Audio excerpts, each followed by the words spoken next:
So we were all born into brokenness.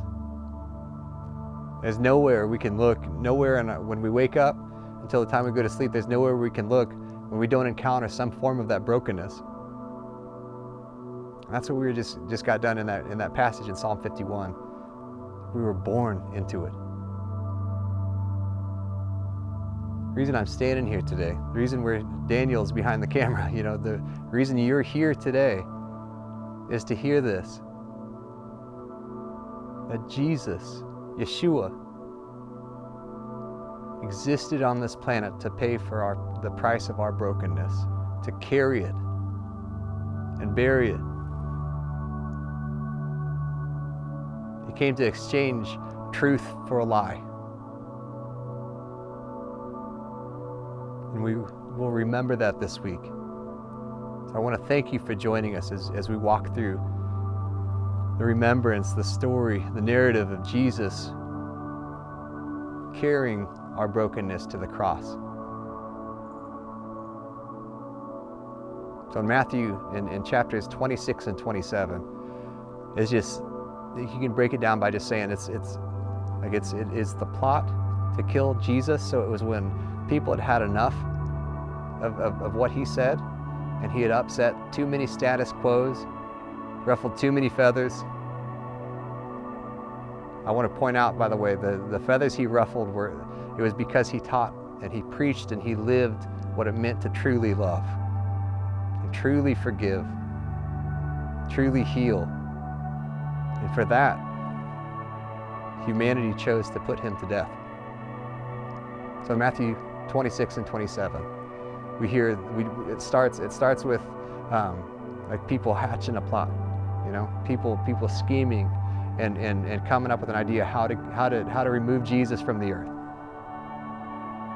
But what I want to point out, what I want to focus in on is I want to recount that psalm, that we were born into brokenness, that like my life pours out brokenness and pain, suffering and sadness. I walk through that, And Jesus came that we would belong, and he expressed that so perfectly, so flawlessly, and so relentlessly with his friends and their families. Towards the beginning of Matthew chapter 26, he's eating with his friends. He's sharing a sacred meal with them.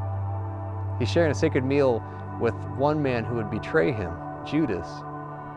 I want to encourage you, if you and I are not finding commonality with Judas, with the Pharisees, with the accusers of Jesus, let's reread Scripture.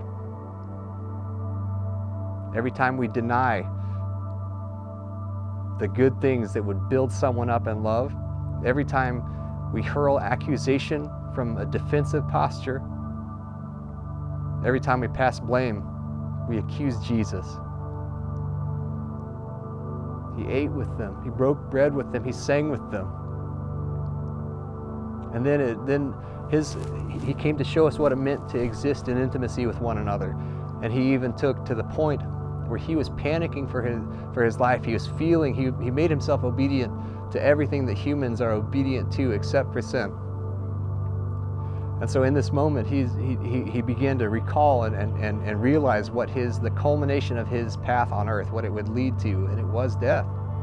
Ultimately resurrection, but in this moment he felt the very real presence of his upcoming torture and death.